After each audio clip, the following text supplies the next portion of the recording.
السلام عليكم ورحمة الله وبركاته. جمهور نانسي سعيد وكارت أحمر، أتمنى يكون الجميع بخير. النهاردة الفيديو بتاعنا فيه أخبار خفيفة كده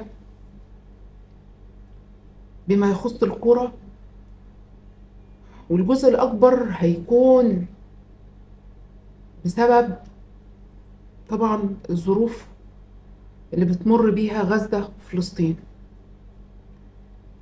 الجيش الإسرائيلي مازال بيمارس أقوى درجات القمع مع إخواننا في غزة، وما زالت إسرائيل بتسطر تاريخ من الإجرام في حق الشعب الفلسطيني.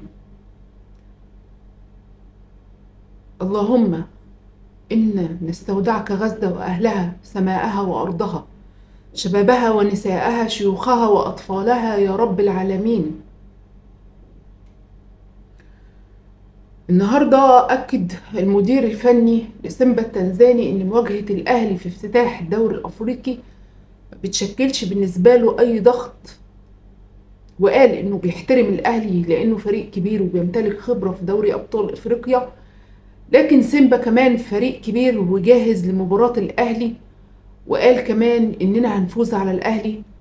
وفي الحقيقة أنا بتفائل جدا بالتصريحات اللي زي دي، لأنها بتدي دوافع لاعبتنا وبيكون عندهم إصرار أكبر إن هم يحققوا الفوز. الأهلي مستعد بشكل كويس جدا لضربة البداية في البطولة، والأمور ماشية بصورة طبيعية رغم غياب علي معلول بسبب عدم إن مفيش طيران لتنزانيا عشان يلحق بالأهلي، ومعلول رجع للقاهرة، لكن كريم الدبيس إن شاء الله يقدر يعوض غياب علي معلول إن شاء الله. كمان موديست اللي بيغيب طبعا زي ما قلنا بسبب تعرضه لنزلة برد شديدة. كمان محمد عبد المنعم عنده كدمة في كاحل القدم، ومشاركته من عدمها هيحددها كولر بكرة على حسب جاهزيته.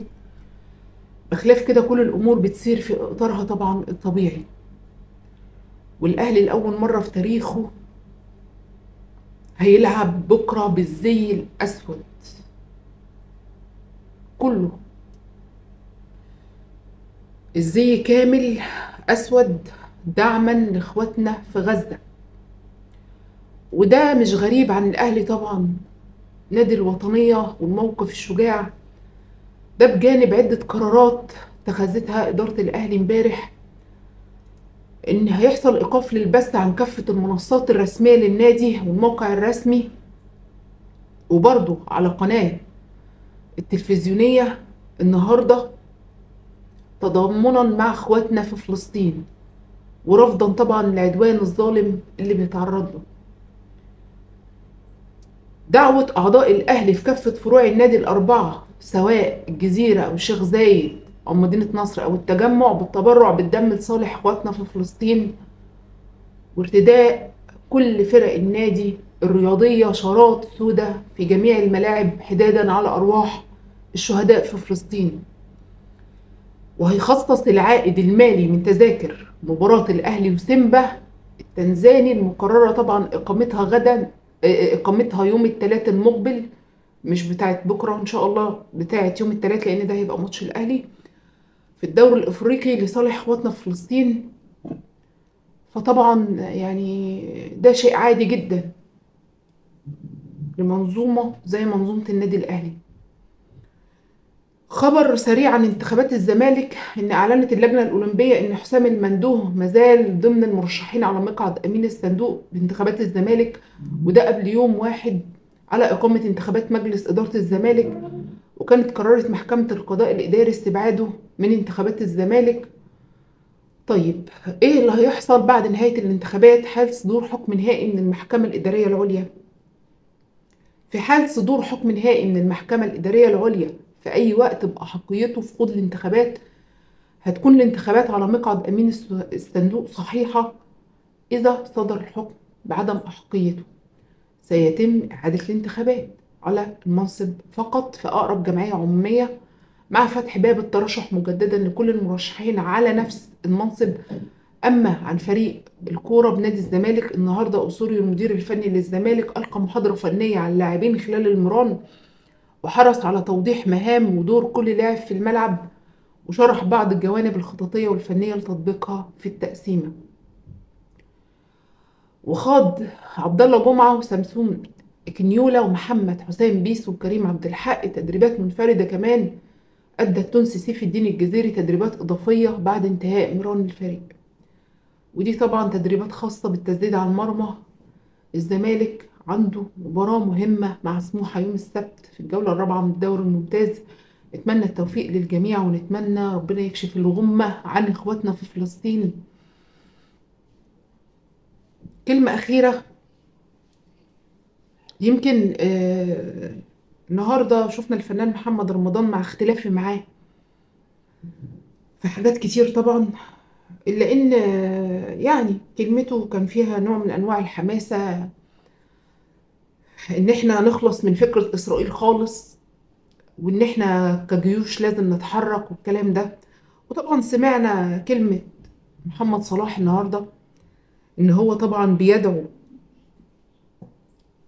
اللي لازم ياخدوا اجراء في دخول المساعدات لغزه، اللي طبعا اسرائيل وامريكا منع دخولها. انا شايفه ان فكره ان احنا ممكن ان احنا ندخل غزه، او ان احنا نخلص العدوان دوت عن اخواتنا في غزه ونحرر فلسطين، الكلام ده كلنا حاسينه وكلنا بنتمناه، ولكن الامور ما بتمشيش بالشكل ده. احنا للاسف ما فيش في ايدينا اي حاجه نقدر نعملها غير اننا نرفض. ما فيش قدامنا غير الكلمه، وعشان كده كل حد قادر يقول الكلمه يقولها.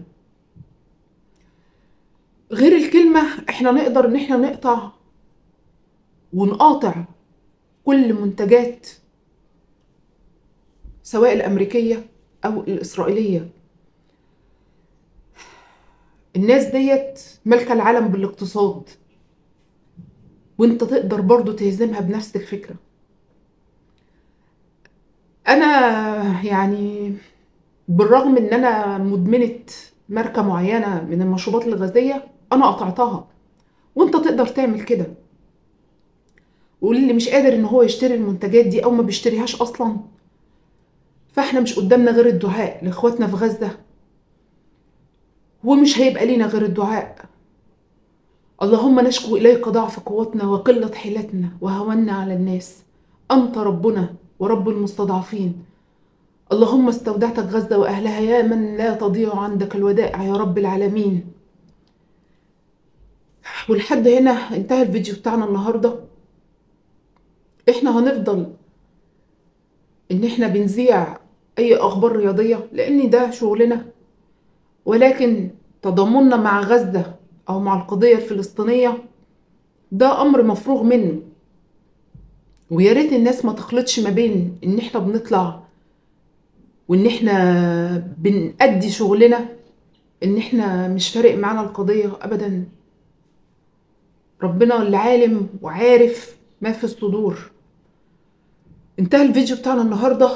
لو عجبك الفيديو دوس لايك ودعمنا، اشترك في القناه، والسلام عليكم ورحمه الله وبركاته.